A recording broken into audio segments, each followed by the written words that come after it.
Welcome, everybody, to another episode of Inside Scoop with Alex and Jeff. I'm Alex Dingman. I'm Jeff Doss. Welcome, guys. Hope everyone's doing great. How are my insiders? Let us know who's watching and how your weekend was. How are you there, man? I mean, I'm doing great.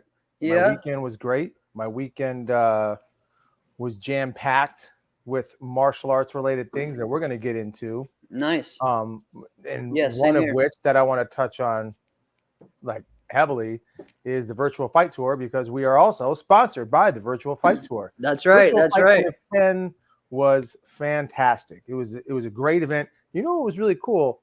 So this past weekend on Saturday, my buddy Troy Sexton hits me up and he says, "Hey, how far away are you from this town in Wisconsin?" And I'm like, "Well, that's probably like 2 hours from me, but where I'll be, it's probably like 20 minutes. And he says, "What?" And I say, he was at this karate school in Wisconsin for a black belt test. Okay.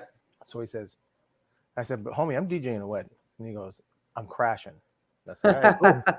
Come with me." Now, here was what I was, so it's like during the dinner portion, right, of when Virtual Fight Tour was going. So I'm watching Virtual Fight Tour side by side with Troy, and we were basically like commenting with each other back and forth. And I'm like, This is like too much to focus on. Plus, I'm having to make dinner announcements. I'm having to play music. Luckily, it's not anything crazy. It's not like I'm, playing party rock anthem. I'm playing right strong for dinner. You know what I'm saying?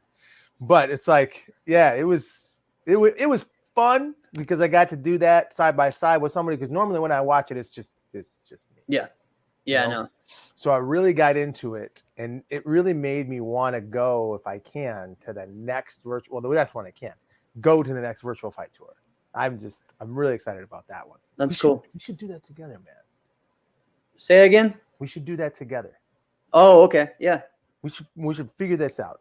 We'll go there. I don't know how. But we're gonna make. Yeah, I know. I've been thinking a lot of that stuff. Of like, all right, how do we get here? How do we get there? All kinds of stuff, man. It's not a matter of dollars. It's just a matter of time. Right. Exactly. You know so Jesse, the next time Jeff and I have it available, we're in the building. We're gonna. Yep. That's right. Here we go. How did you watch it? What did you do with it?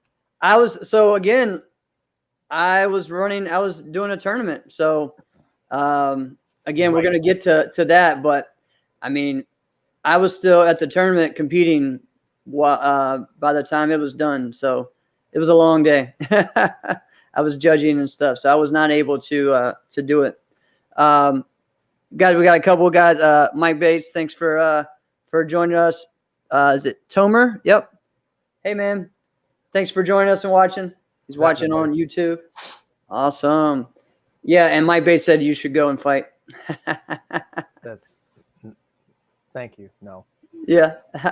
Yeah. So, again, yeah, guys, Virtual Fight Tour, just from everything that I had seen, highlights, it was a great event, but also like, I mean, let's just say it.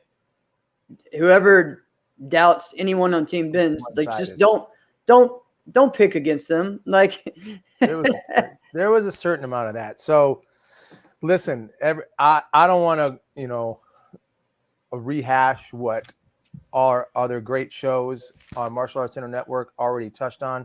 Right. But there are some things I really want to get into. So, which do you have like certain fights that you want to talk about? No, I was just talking like things that were standout points, for me was, again, go for it. Just Team Ben's, man, how they have really, I think they've maybe only lost one fight, maybe two fights in Virtual Fight Tour. And they've been in at least 10. I never really thought of it that way. And I mean, I think that the only one I can think of is, Tyreek, and then he's came back and won, his next two. Now again, I'm not sure, on certain people might have lost a fight in that big team fight, in the draft team fight. Yeah, but other than that, I mean, I don't think so, so they've won at least four, maybe five team fights. So it's crazy, man. So these guys, Ben's has got a good thing going on. They do. They're understanding how to do it. And every time we say, "Oh, well, this person doesn't have the experience or they haven't been as active," well, that changed. Yeah. So, I mean, they literally had All of a what sudden they're 5? experienced. They had what 4 of the fights, 4 of the 5, 6 fights, I Yeah. believe, were their school. So amazing job to Troy Benz, working hard, man, doing a great job, and coaching some amazing fighters. And all of them, just their work ethic, man, just always working hard and grinding it out. So was impressed with that. Absolutely. I think the next one I want to touch on that I'm just like have a equal level of just respect for is the Chris Walker fight. Yeah. So, because remember, he was not supposed to do a point fight. He was Right. supposed to do a continuous fight. Right. And in which in that fight he was going to be outreached, by like 7 inches, Right. like a decent amount. Yeah. So I still was going to pick Chris to win because Chris is a legit all-out martial artist. Right. Right. Like, he freaking does everything, right? Yep. Like if I found out that like, oh yeah, Chris has done sumo wrestling, it wouldn't even surprise me, right? Because he's done everything, right? And like it's seriously high level, right? And just wait, he's gonna be like, actually, I had a buddy of mine who's done that before, and so anyway, so I remember just watching the fight and just seeing like his spacing was just impeccable. Right. Now, a few clashes in, we all kind of realized, okay, Chris is at a different level than his opponent, right? And I'll give his opponent credit. His opponent didn't stop. He kept trying to fight. Yep. And Chris, and it's hard to do this throughout all 3 rounds. Chris never like really sandbagged it and just went like just milked it and just kind of showboat. He didn't do that, and he didn't just completely blow the guy out of the water. Like he probably could have just blitzed straight off the line. Mm-hmm. I don't know. If he wanted to do this, he probably could have done it like 4 times in a row, just like pow, pow, pow. All right. But he didn't do that either. So to constantly be engaged, never really showboat the guy, never really take a clash off, never have a spacing off. Like that's exhausting. Right. Right. And sometimes it's taxing to know that you could, because he could have. Right. He could have just been like, I'm just sit back. Go ahead, hit me once. Yeah. I'm just gonna take a clash off. It doesn't mean anything. And then go right back out there. And he never did that. So it's just overall, like this freaking guy, all right? He's got people should aspire in martial arts to be like a guy like Chris Walker. Definitely. And I remember feeling like that. Like, so within my organization, National Karate, there's been a lot of very good martial arts athletes. And I always, people would just kind of talk about, I'm going to be the best this and okay, I'm going to be the best this. And I remember feeling like I'm going to be the best black belt they've ever had. That's what I want to be. Right. And my like quest for something like that within a small organization, I feel like someone like Chris has just done like not just within a small organization like that, but just like within an entire sport, but even beyond the sport, because he does stuff even beyond the sport of sport karate. Right. So it's impressive, man. It's awesome. You're telling me. So yeah, I mean, I was excited to see that. When I first saw, I didn't realize it was going to be a point fight, because then I saw like the weight difference. Like, wait a minute, he's going to go against a guy 245 pounds in continuous, which I still think he would have done it, but then when I was at the point, I was like, okay, that makes a little bit more sense. Wouldn't you still have picked him? Yeah, I would have. I would have too. Yeah.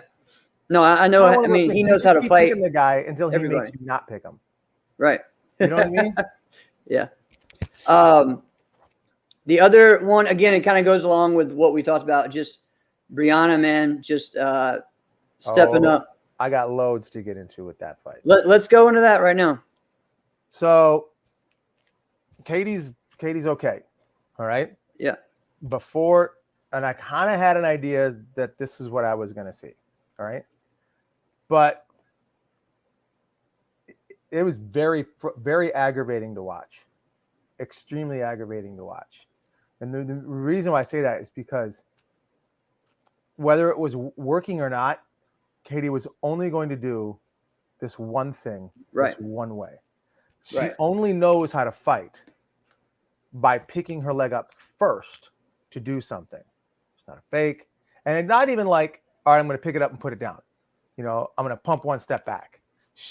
And the only reason we say this, I shouldn't say this, it's the only thing she knows. The only thing she's demonstrated to the world, all right, is that that's what she does. That's all she knows. That's what she's demonstrated to us. So whether she's better at something else or not, we have yet to see that. All right. So in the moment, like she's not pushing her opponent back, and she was doing that. She did get Brianna against the cage a few times, right? And was able to follow up and score. All right. And she was ahead early, like really early in the first round. And I'm like, all right. I remember thinking, like, dude, Brianna's a much better kicker than her, right? Why? What is she doing? Like, Brianna just kept going straight back. And I'm like, don't do this, right? You're better than this, right? And then Brianna's axe kick started to work, right? So, but Brianna is so much more talented than she is. And here's a note that I wrote. I said, Brianna is so much more talented, but is only using a fraction of what she can do. Right. She kept waiting for Katie to do her basic attack. And the problem is it worked. Yeah. So now it looks like Brianna is only that good because she was only demonstrating those things. But like I heard Carlos on CTE earlier this week, he goes, I'm going to make me change it. Right. I'm going to keep doing this one thing until you make me do something different. And I agree. And I kind of agree with that. But it's just like, I kind of wanted to see her go and set up her own technique rather than wait for Katie to come do it. And I use the analogy of like a shooting guard in basketball, right? There are guards that are extremely good, but can't create their own shot. All right. They might score more points, but the guy who can create his own shot is actually more valuable because when you have a broken play, he can create something out of nothing, right? The guy who really can't create his own shot and doesn't really dribble, right? He's only as good as the situation in front of him, right? Which is kind of what Brianna was kind of doing that. She was kind of a counter fighter. So she was only as good as the situation in front of her, right? And Katie never made her do anything different. And my goodness, those axe kicks. Yeah, the axe kicks were wow, insane. Yeah, there was a few of them that just sat her down. You will sit down now, thank you. Nuts. Yeah. Nuts, man. Crazy stuff. Pushed me out of my chair when she did that. All right, we want to talk about the main event? Yeah, let's talk about the main event. All right. So I mean, that's the way I picked it, you know. Oh, you picked it. I picked it the other way. Yeah, well, I knew you did. I mean, we knew that was going to happen. So not necessarily. I didn't know, right? I saw what you picked. I saw on some of the posts. Oh yeah, but I didn't necessarily. But before that moment, like I just made a knee-jerk reaction. Like I could see it both ways, obviously. So what I really looked at it as is, I'm like, okay, if John lets it go and cuts off the ring a little bit, right? I feel like he can get James in some bad positions, but he very rarely cut James off and let cut the. Now it's not a ring, so that does give James a little bit more movement freedom. But I was wondering if James was really going to be moving the way he was throughout 3 rounds, right? Because John's style of fighting can last 5-6 rounds, right? You can do that without getting tired. He doesn't put out. He doesn't have to put a lot of energy. And I thought, like, it's possible James's movement gets him caught, right? And because when James is on, I mean, we saw when James is on, like, watch the heck out. Like, you're not beating this guy. Right. But I'm like, throughout 3 rounds, that's a lot of it. That's a lot of energy to exert. That might have been some of the most movement we've seen in any virtual fight tour set match. Right? Well, he showed that it can be done in that realm, you know. And I'm glad he did. Because he really just showed, like, no, it doesn't have to be a straight line. That was the frustrating thing that I had with, like, Jalen Lazenby against Justin, was it Justin? Justin in that Jones, fight? right. Yeah. And I'm like, Justin was really just going to go in a straight line. And Jalen sat right in front of him. Right. And I'm like, this is the only thing the guy can do decidingly better than you. And you're allowing him the opportunity to do that. To do it. Yeah. Whereas if that was James Poor fighting Justin, James would have never let Justin get off. Right. James would have been everywhere and made Justin kind of freeze and just do this all the time, trying to figure out where is he going to be. And then eventually he would just go. Right. But so, I mean, for me, it's just, I didn't see. So I think John's game plan and his style works for a 2-minute fight. It doesn't always work for this 3-round type thing because he never really has that get up and go to score. It's like, it's more of just keeping it right here, at least in what we've seen lately on this. So, well, I think James exposed a little bit of what, how John could be beat as well. So James just didn't say, "Hey, look at me. Y'all must have forgot something." Right. He didn't just do that. He exposed a little bit of what we could see with, like, all right, John's that good. Let's see how good he is. And that was what, and we'll get into this later, what I loved so much about once, at that point it was MassLink when it came out, which you can watch all these fights and these videos. Yeah. Because before that, it was you had to be at the tournament and videotape it yourself. And then at that point, it was like, wait a minute, I can go back and just sit here and watch it. Exactly. From my desktop, because that's what they all were at that time. Right. Because nobody had a laptop. What is that? Come on, a spaceship. Yeah. So, yeah. So with this fight, like I said, James kind of exposed a little bit of what you can do to John. There was a few times where James was moving so much and John thought he was going to circle altogether, and James really didn't move that far and just angled out and back fisted him. And I was like, oh my goodness. Yeah. Pretty crazy. But yeah, man, I mean, I think it was a great show. Lots of good feedback from everyone. Again, just those takes of just, like again, the people that we talked about, really, they were the ones that stood out, and so I'm excited to see what's next with Virtual Fight Tour. I know that they'll be doing the overall again at Diamonds. So make sure you guys get ready to watch that. And I mean, again, Jesse's been doing great things. Congrats on 1 year anniversary. Congrats on, not only 1 year, but 10 events. I mean, that's huge. 10 events in a year. Consistency, man. That's consistency, man. So it's pretty awesome. And he didn't rush to get into any. In fact, there was a couple where he wanted to do, but just wasn't able to do. So he would have done more. Right. So pretty cool, man. So excited for those guys. Thank them for supporting what we do, and great stuff. All right. So one last thing on the VFT. Who was it that fought Team Diamond? There was this one kid, Matt. He's not in front of me. Ben's. Yeah. So there's Aaron and then Josiah. I think it was Aaron. I could be wrong, but this dude's sidekick. Was it the defensive sidekick or push sidekick? He did them both. The way he throws them, he throws them really without a chamber. I listened on CTE. I think they said Josiah has a really good sidekick. That was it then. Yeah. All right. It's not in front of me, so I'm not looking at it right now. Yeah, exactly. I remember watching it with Troy, and Troy like pushed me out of my chair like a couple times. He's like, "This freaking sidekick here." Yeah. All right. And who did he drop? Dwight. And he's like, he was right. He's like, who is this kid? And I'm like, well, no, Dwight is actually really good. You just haven't seen the guy. Right. And he's like, well, doesn't look like it. And I'm like, no, I'm having to defend the guy who just got dropped by a sidekick. Right. And I'm like, no, he's actually really good. Like, who's this guy? And I'm like, actually, I don't know at all. Right. Well, right. I'm watching him. Well, I mean, it's like if the first time you see Jack, fight, and the video you pull up is him, fighting Ross with getting dropped with the sidekick. I mean, come on. Yeah. It's not the same. That's a good analogy. Yeah. So yeah, great stuff. I agree, man, Mike. Yeah. Let's pull that up if we can. This is what I've been thinking of too. Like, I can't wait for next level to get back to doing team fights. And I see if James is consistent with fighting and you have Tyson and and Darren, man, that's a great team, with a veteran Absolutely. to lead those guys.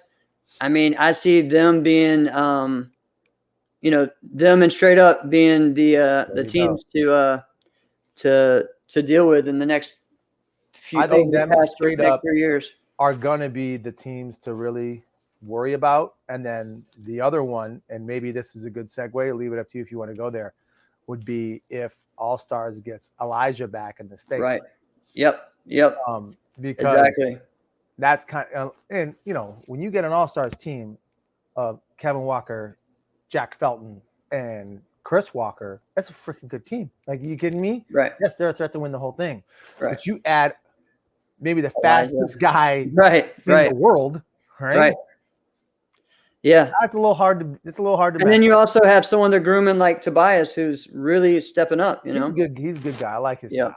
So, all right. So again, this weekend also was the first big event that Waco had in Europe. So the Hungarian World Cup happened. Was a huge event. I saw today something like 3,200 registrations. Those are registrations. Those aren't yes. I think what that means is events registered for. Yeah. So again, they probably had over 1,000 competitors. It looked like in there. Yeah. Great. They had big numbers in the full contact and such. Elijah won both of his divisions and then won the open weight. So he's consistent, right back at it. Still the guy. I think Connor McGlinchey won his division as well. Also, I saw that Iker from Mexico, who's also in proper, he won as a good heavyweight. Yeah, he won kick light, so he's continuous. Well, but with low kicks, yeah. So stupid continuous. Yeah, so it was cool to see some of the videos of him doing that. And I mean, he looks in the best shape I've seen him in a long time. He is a lot better. I remember seeing him like 5 years ago, at competitions, thinking like, you're not that good. Yeah. Right. Yeah. And he's a lot better. He's gotten a lot better. So I know that Proper had some of those guys there. And then the other guy, one of the Davids from Italy was there, and I'm not sure how he did. David, yeah, one of those. There's a couple of them, so I don't know which is which, but yeah. So that looked like a big event.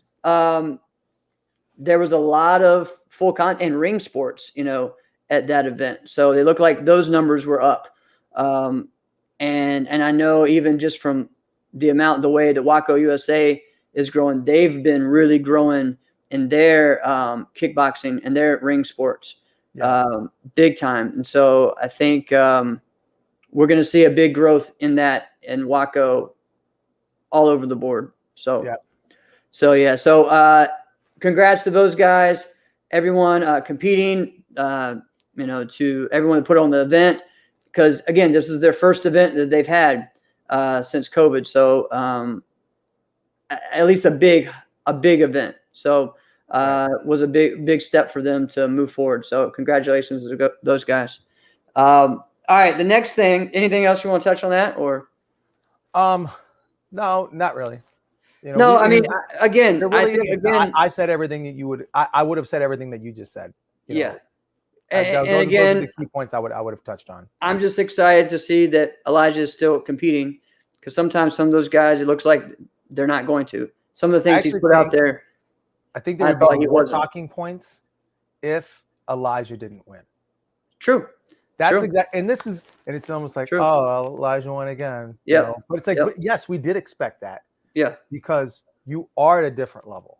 I mean, Tolly is very good, and I think I'm not gonna get his last name. Jeremy. Yeah, just say that. Yeah. Right. So, but Tolly's very good, and I think Tolly has bested him before. Right.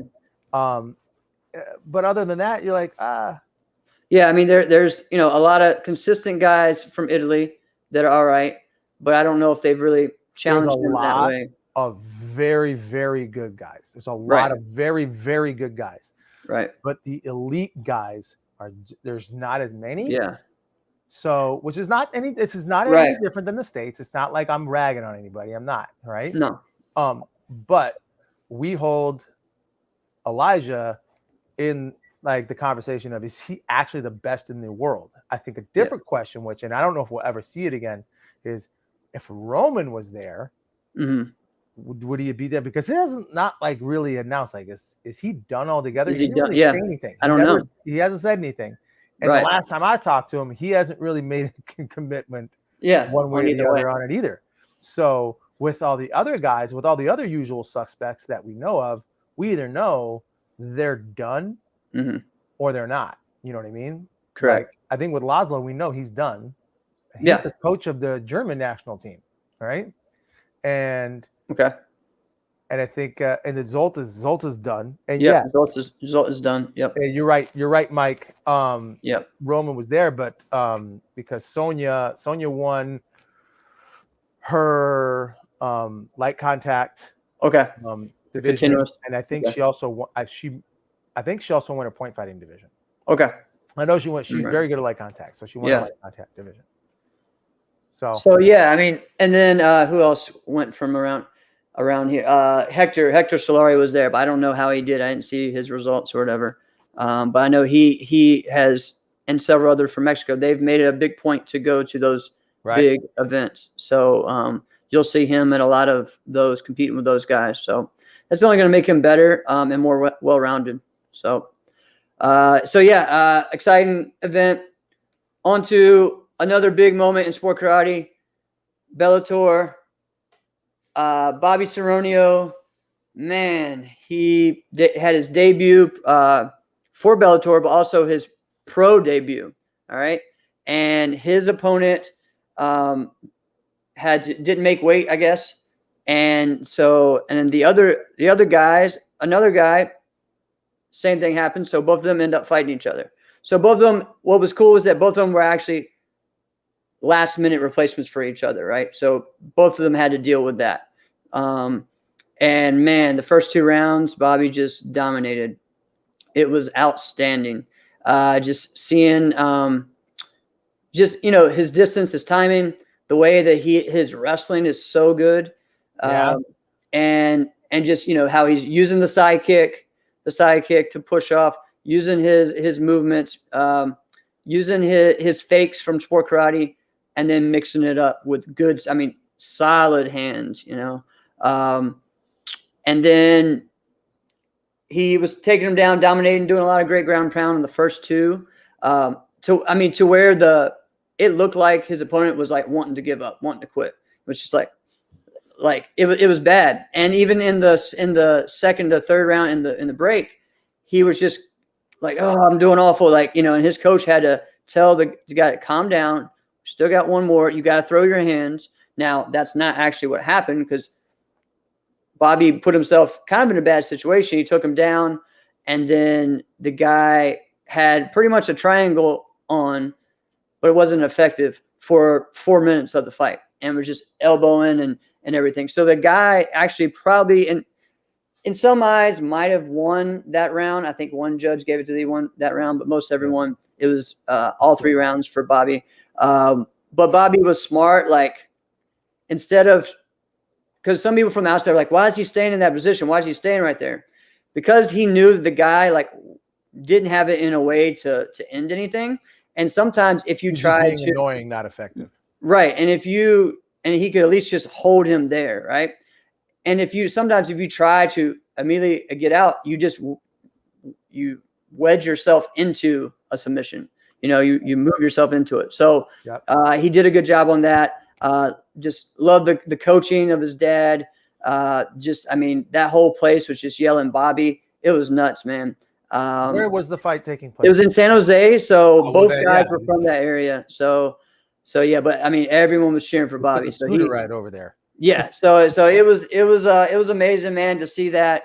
And I'm looking forward to his next one. So. Well, that's another thing. Speaking of the next Bellator fight, I don't know if you remember this, but dude, I am psyched about the Michael Page fight Yes, coming up. that's coming 'Cause up. he's Yep. fighting Lima again in the rematch because he's only lost one time, Yep. and it was on that. I don't want to call it. I mean, it was legit, but it was almost a lucky shot. You know what I mean? Yeah. So Mike, and what happened in Lima Page 1 was Mhm. Mike Page was jumping in and out sideways, just looking like he's about to take off and blitz. Like, well, he literally He does. does. Yeah. Right. So he's bouncing in and out.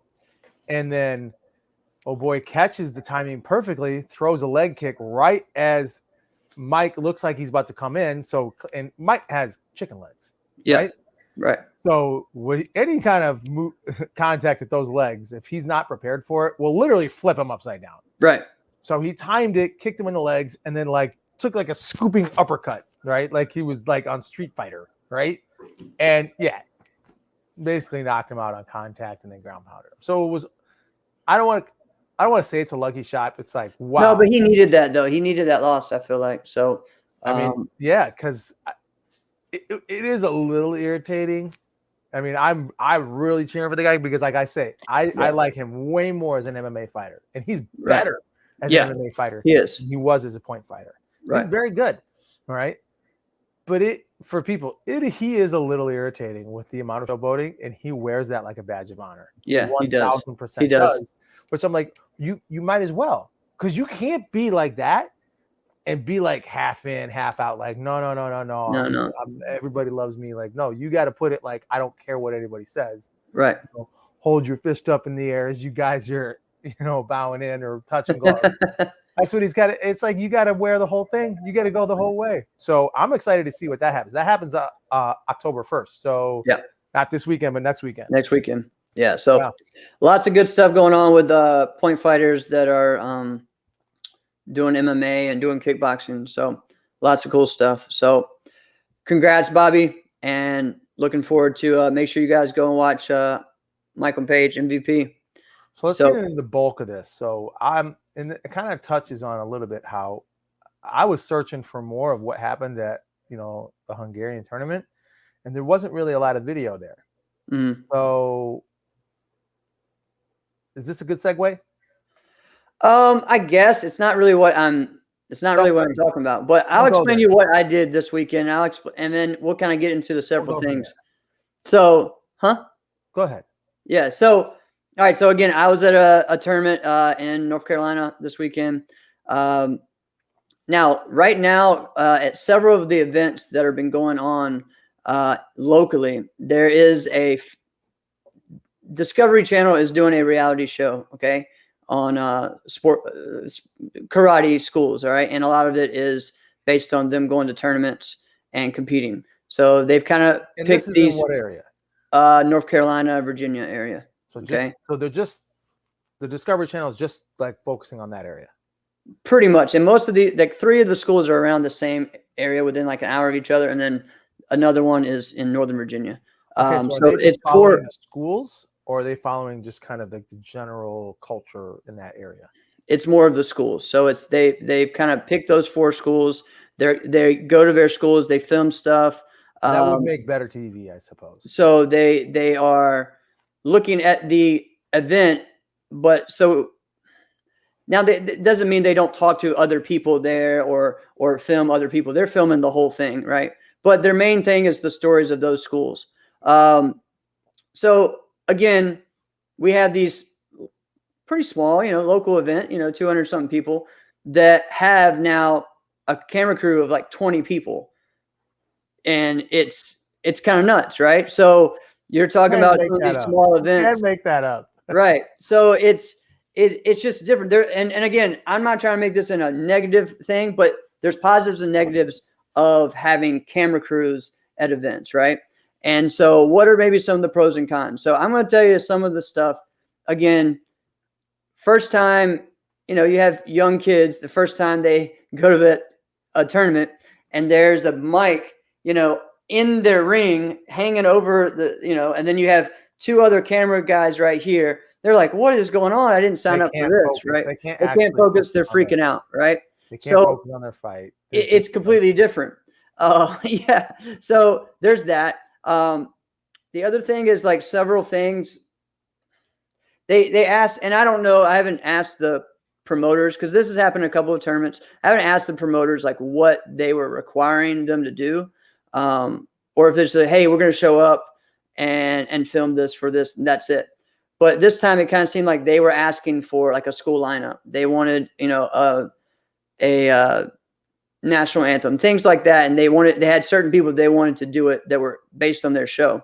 So to me, it was kind of weird on that part. It was like, all right, listen, like we're already 2 hours behind. We don't need a school lineup. Let's go. Let's They go. don't care. See, that's the thing. Yeah. So they will sit there all day long and do it. Because to them, they're gonna chop that stuff up in the Right. 3.5 minutes. Right. Dude, I remember. Here's a great example of that. Natalia Klei-Wisniewska. She's from Germany, trained with us for years and years and years. Right. She was on American Ninja Warrior, right? And so she said, well, she did it like a couple of times, and she was like, yeah, I fell on like the second obstacle. Yeah. Because it was so wet. And I'm like, what do you mean it was so wet? She goes, we ran at 3 a.m. I'm like, why were you guys doing it at 3 a.m? There's all the sorts to do. She goes, they said they wanted to do it then because it's better lighting for TV. So right. Like, and then now when as I've glanced through the TV and I've seen it, if you ever watch it, like it's pitch black. It is. Yeah, it is better lighting. Like, that's right. You guys are really doing this at like 2, 3, 4 a.m. That's crazy. Freaking impossible for the people going. You literally do it just for lighting. Like that's right. But they don't care about you. They don't care about your feelings. They don't care about what that makes your event like. They just care about the shot. Right. And so it's just kind of one of those things. It's a whole different thing than a lot of people have dealt with.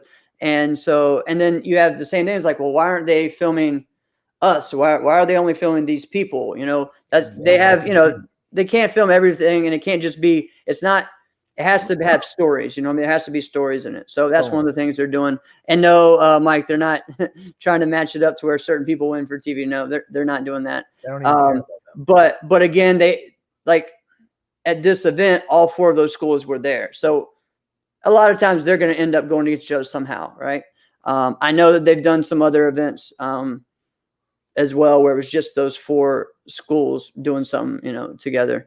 But that is something that's going on in the Southeast and the Virginia area. So again, it just kind of made me think, like, what else are some positives and negatives that you could think of? Again, for me, I think of local kids, first timer kids. The other thing is just like some tournaments that are doing this and want it to be focused on the TV. They're having to cut out musical forms because they can't have any of the music on TV because of rights, right? So they're just saying there's no pro. Well, that could be a pro. Oh, I know. Like I actually remember a tournament where the promoter was so annoyed with the music because they were in a gymnasium. Yeah. That he rented out in this high school. He rented out a separate area, a separate small gym that he didn't need the tournament. He goes, and this is what he said to me. He goes, all that musical form, right? That's going in that room. And I'm like, come on. You can't really. He's like, no, it is. And the only music that was ever allowed was in Grants. Okay. So you had like 4 or 5, because at that point it was just youth forms grand. Right. Men's and women's. Yeah. That's it. Right. Right. So that's why I'm like, you had like 4 or 5, things. That was it. And it actually made it a lot easier for like a new student coming in. Think of it as a new student coming in, and you just got just blasting the gym, right? And you got a 5-year-old. He's been in karate a month and a half, 2, 3 months, right? And he's going in there, and he's already going to be shocked, right? There's excitement, but then there's all these people, and then you got this thing. Like, yeah, get that. It's not necessary. Right. Get it out. So in some ways, maybe cutting out the musical forms isn't all bad. Well, I'll get into that later in our next topic, but because that has a lot to do with some problems that local events do. But Yeah, so I think for the camera crews thing, you know, the other thing for me is I notice people playing up a little bit Oh, hell yeah. to it, you know, which happens, right? But I mean, there were some altercations between some kids that I felt like Wouldn't really have the been there. instructor, yeah, but I feel like the instructor were egging it on to play that role instead of being an actual martial art and say, "Hey, calm down, get your stuff together," you know, instead of egging it on and wanting that to happen. And so there was a lot of things like that, and you know, it happened several times as me being a center, that I had to just, you know, cool it and control it. So so All yeah. right, check it. And, So in the end, yeah, this is a reality TV show, right? right. Potentially. Okay. It's a But reality I think TV show. it's going to happen. So All right, so it's happened. So it's a reality TV show. right, and I don't know how it looks yet because it hasn't been presented, but they've done a All right. lot since let's see, July all the way to now. They've been at several events. So All right, so check it. So this is a compromise I had with my wife. Right. So if like at the end of the night we're working on stuff, she's doing some work, I'm doing some work. She wants to watch a reality. She wants all of them. Right. right. So I'm like, I'm not gonna do all of them. Right. So she got me in, like I compromised. I'll watch The Bachelor with her or The Bachelorette, Mhm. which I'm always like, this is stupid. Right. But she got me because there was like a long time ago, like years and years, there was like this bachelorette that was from Minnesota, and she was from a town that was not that far from where I'm like, all right, you got me. I'm at Right. least interested, right? So then I'm like, I'm in there and I'm like, well, why are we even thinking about what their decisions are? You're single, you're however old. What you don't have good decision making skills. Right. So obviously, it doesn't matter what you think. You're going to pick somebody stupid, right? Because Right. everybody you think, like, of course they're not going to, because you're a dumb person. Because if you weren't, like, obviously you're attractive and you're put together and you're some kind of successful. You should, if the goal was to be married, you would. Otherwise, you're failing. Anyway, but they always have some kind of pick that doesn't make any freaking sense. Yeah. I always be like, oh, that's the producer pick, right? She's Yeah. like, what do you mean? I'm like, well, that's a producer pick. Like, obviously, it's just for conflict. That's the reason they do that. Because outside of that, you have a dumb storyline. You have a Yeah. dumb storyline. There's nothing interesting about this show unless you bring this guy or girl back on. So that altercation, I actually think could be cool. Right? Yeah. Oh yeah. It can be. Who would now? I was thinking of this as you were talking though. If you could pick like this school, who would be perfect for TV? School is hard because we don't really see many schools anymore, which is an issue in itself. Like school rivalries, like we would. But what if there was like, But if I you mean, only followed like, I'm going to follow this school and these people, and whatever they do, it's going to be a reality TV show around them. right. Oh, dude, for me, number one with a bullet is Straight Up with Joe Greenhaw. Yeah. Yeah. Okay. Oh, I think of it as a that is team, not a quality school. TV. But I yeah. don't care what they're Yeah. doing. I don't care if they're going Right. out for hot dogs. I want to watch that. Yeah. Yeah. I mean, that's kind of who I was thinking. I just, again, you said school, so I mean, I know it's a school, but yeah, so I think of team. Yeah. But even again, then, so team yeah. still. Yeah, I I would would do say that. them definitely. I would say them definitely. I mean, And then Conroy's American Martial Arts.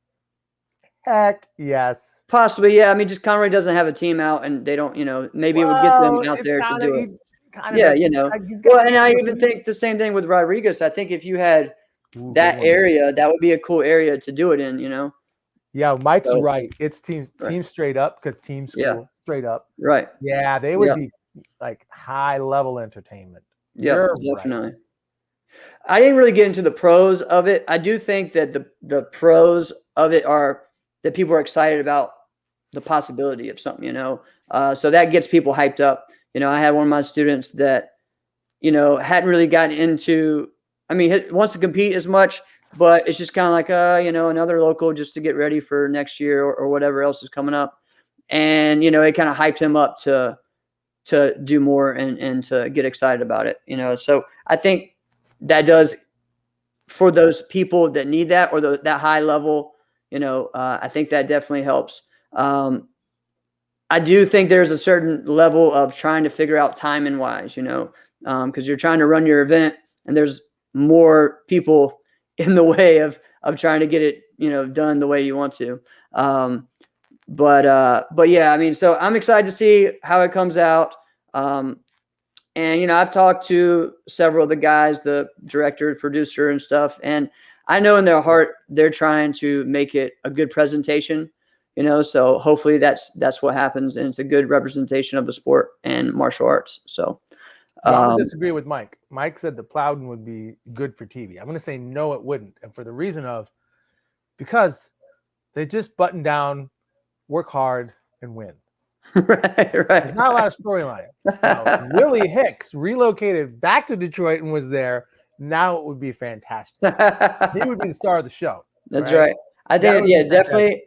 There's ways to do it all over. Like right now they're in a certain region. They could do that north kind of Rhode Island area, Boston area, and then Texas would be cool. Georgia. So be interesting, man. All right. Last little thing. I know we can. This could be. Well, we'll probably end the show like this, but so local events and some things. I went to a tournament Saturday. The promoter, I still feel like did a great job. Honored everything that he said he was going to do. His name's Travis Henson. Awesome guy, great martial artist. I had a great time competing. But again, I didn't compete till 7. So it was a long day of judging and coaching and stuff. And just on another thing, it was cool for me because I finally got someone not that I don't have people competitive to compete against in my area, but someone that I felt like was talent-wise right at my level. And so it was great. I competed against a guy named Andy Mangione. He hasn't really competed in a long time, he had said 10 years or 12 years, but he used to be high level in the 90s. His dad was a big guy in the Ishinru in the area and had tournaments and stuff. So it was awesome to compete against him. Oh, there he is. And so he did an awesome job. We tied actually for the grand, and then he ended up winning 2 judges to 1 in the tiebreaker. So it was really cool to compete and help me get my my stuff together too. Because sometimes when you're expecting to win all the time, like, oh, all right, here we go, you kind of get a little relaxed. And maybe so it was exciting. Loved his forms. Definitely had that 90 style of traditional forms. If you kind of remember, but it wasn't like overly where it wasn't like Gabe Naga, where it's squatting down and like really solid martial arts and super strong, very explosive from point to point. Right, but still low stances, but not overly where it was. We've seen where it got bad, right, in the 90s, right, where it was. Right. I know what you're talking about. Yeah. So, or even the 2000s. Yeah, I was gonna say early 2000s. It was probably the worst.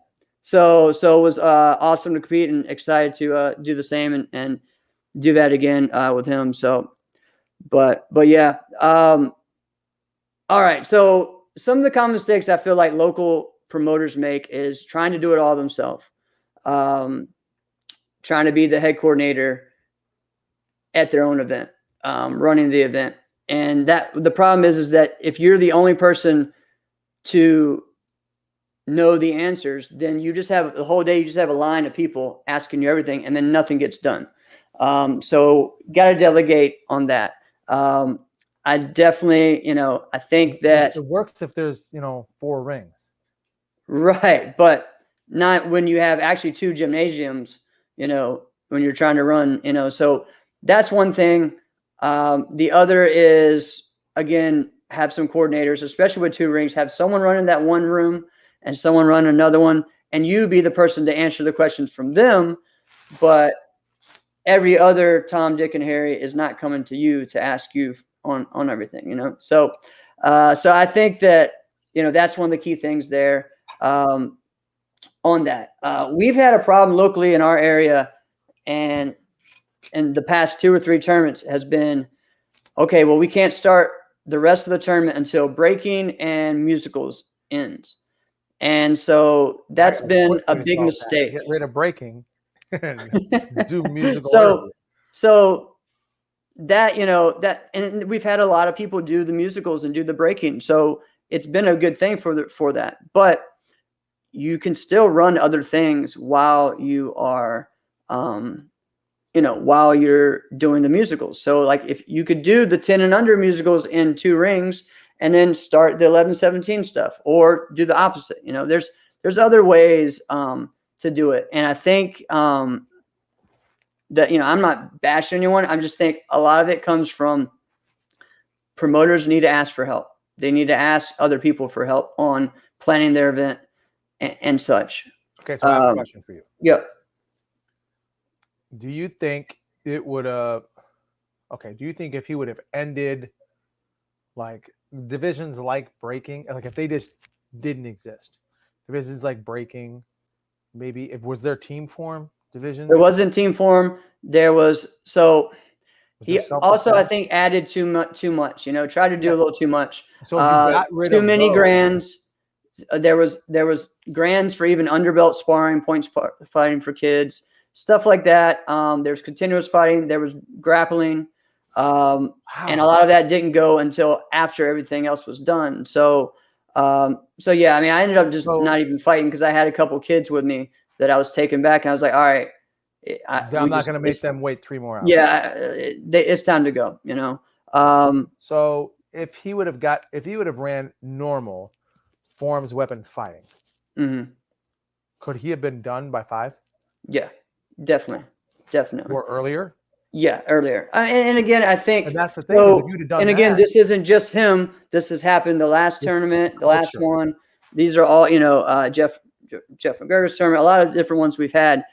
This has happened. It's been the whole, I feel like this happens at local tournaments because some of them aren't used to the bigger ones where the competitors are used to going from ring to ring and competing and doing stuff, sometimes, now if you feel like you need to do that, then create it to where they're side by side, right? So if I have, say, the musicals for the, let's say 10 and under or 7 and under division is going to be at ring 1, have 7 and under weapons, forms of fighting in ring 2. And that way it's not that far for them to move back and forth, there's lots of ways to do it. So I kind of asked you, like, all right, if they did just form fighting weapons, it would have been quicker. But I feel like, what it reminds me of, it sounds strange. It reminds me of McDonald's. Okay.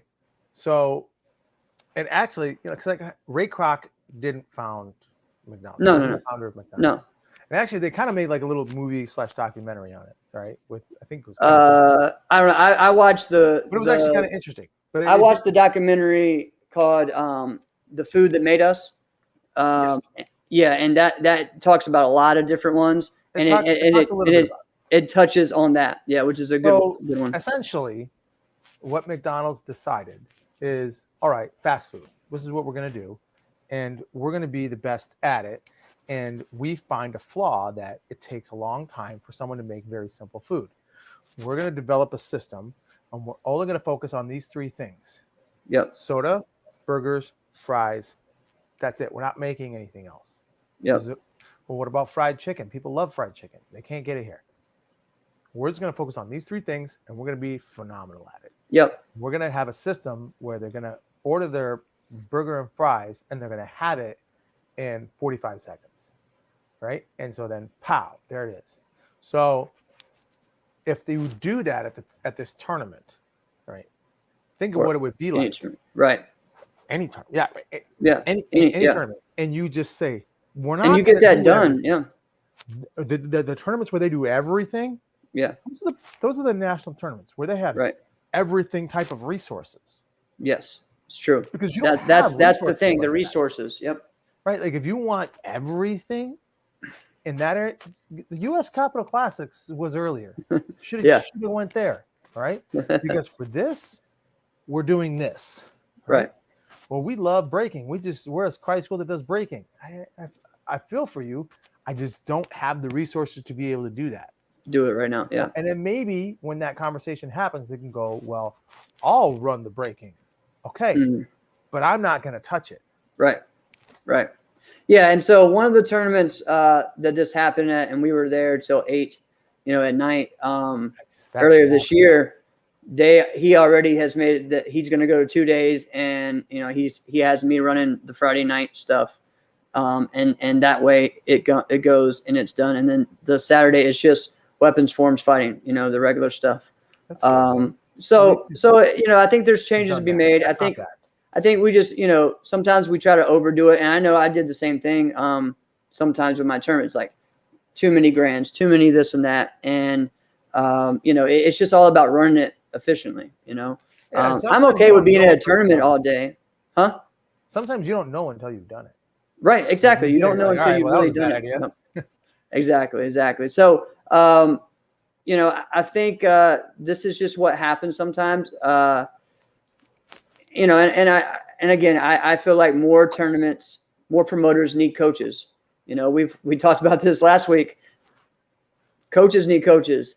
Adults need coaches. Show, by the way. I think promoters need coaches. Casey Nash, yes, and Lauren Carney. That was a fantastic. That was a great show. If you guys didn't hear last week's episode, go back and check that one out because that was fantastic. Sorry. Yeah, I went back and listened to it as well, and it was awesome. There was so much great stuff. But again, I feel like karate school owners. A lot of us have coaches that help us. We have people that we talk to for help. I think that needs to be the same thing for sport karate tournaments, and not just local ones. There's always someone that either give you a new idea or a different perspective on how to look at it. And again, a lot of times when we're in that promoter's chair, we look at it only from that angle and not the other ones. So it's good to each tournament maybe do a different job, And what do you think is like the next thing that's going to happen? Like for tournaments, it was always like, all right, now it's going to be media. It's going to be right. videos that are going to be all the time. And right now, it's, I guess, shows like us. Right. That's true. We would really kind of be like that next thing. Right. You know what I mean? That's true. Yeah, I think so, because I feel like that's going to be happening. You're going to have more interviews and things going on. You're going to have more things like that. And there really should be, because like more tournaments produce more tournaments. Yeah. You know what I mean? Right. More media companies produce more media companies. I mean, again, for a while, I think it was, Uventex and that is become almost a staple. It's still not a thing at local events. So I think once that kind of gets there, it's going to just become the norm. But yeah, so I mean, I do think, I don't know what the next thing will be. Here's kind of what I was thinking. Okay. And I thought it was going to happen by now.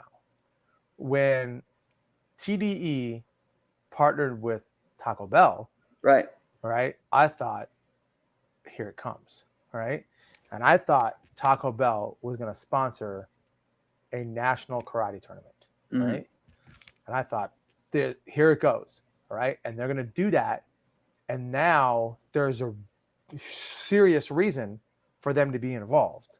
Yeah. Because I thought about it, like, well, the sponsor karate team, you're just shelling money. There's no return on investment. Right. There's nothing. All right.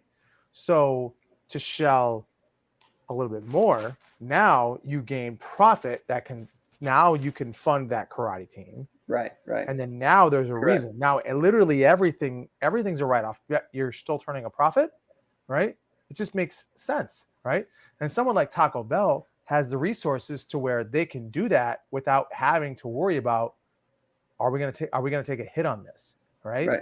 They could just go all in and know we're Taco freaking Bell, all right? Yeah. People are going to come, all right? We're Taco freaking Bell. Yeah, we're not worried about, are we going to be able to get enough rooms?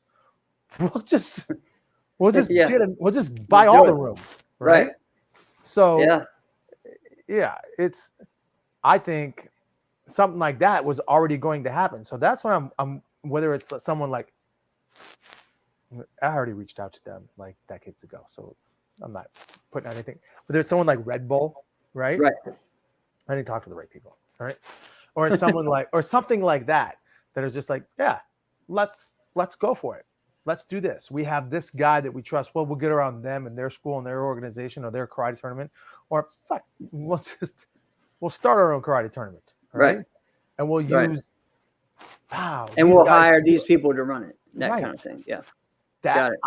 I hope. That could be, and I feel like it could be. I feel like it could be the thing with some of the sponsors that we're seeing coming in, and that could be another episode. Maybe we talk next week or the week after about that. So, if anybody's got any info on that, they're like, "Oh, Alex, yeah, that's happening. You just don't know." Right. It could be. Tell me, all right, man. So everybody's so secretive. Everybody's so secretive in this industry that nobody wants to tell everybody, and nobody wants to tell anybody anything until it's like already happened. Well, because again, if you're the one that just ends up being that person that talks, oh yeah, we're going to do this, and then none of it happens, no one believes you. So wait until it comes out. But yeah. So next week we'll get you guys info if we have we're working on getting everyone locked in for next week's episode. But we have we were supposed to have the Legends episode. Yeah, so week. We're not this week. No, next week. We're planning on next week. Yep, it's happening next week. Yep. So just getting everybody locked in. So we'll have Elsa Cordero, for the third time on our show. We'll have Arlene Lemus, who has been an amazing supporter of our show and an amazing. She's been gold every single time she's been on. It's been great, but she's been someone who's told everyone about it as well. So we really appreciate that. And then Christine Rodriguez will be on. This will be her first time. And then Helen Chung will be on. Wow. Yep. So pretty exciting. So it's going to be great. So check out next week's show. If you guys haven't listened to last week's, get into the archives, guys. And we have over 2 years worth of episodes, man. So pretty crazy. Yeah, if you guys, there's some gems. Yes, there's some gems in there. Hey, what you got going on this weekend? Let's see. Not at a karate tournament, Jeff.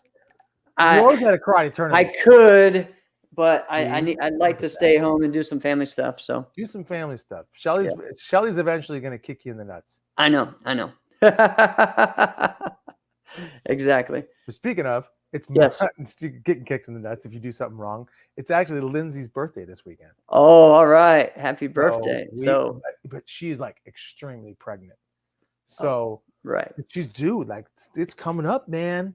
So she's just got a few weeks left. And who knows? Maybe I'll do the show from the hospital. Who knows? I don't know. Right.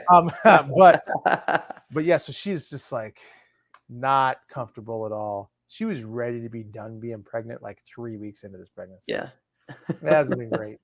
We still have no idea what we're going to name this boy. We keep kicking names around. I suggested Jeff, and she said that's the dumbest name I've ever heard. Wow. All right. No, but I'm serious though. We don't know what we're going to name him.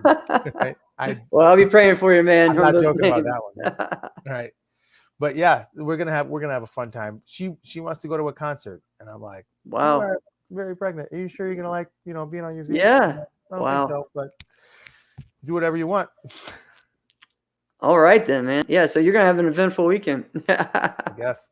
Yeah, it's my brother's birthday this weekend as well. So which one? Saturday or Sunday? Saturday. Yep. Okay, yeah, the 25th. Yep. So pretty cool, man. Pretty cool.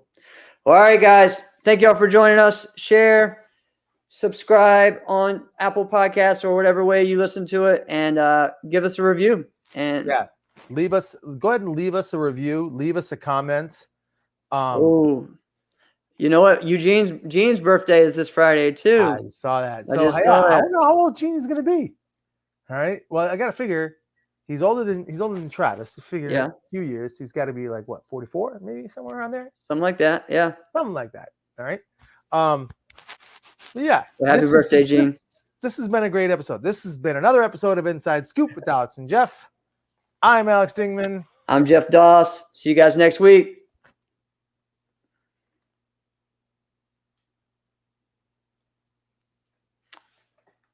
we done yet? Oh.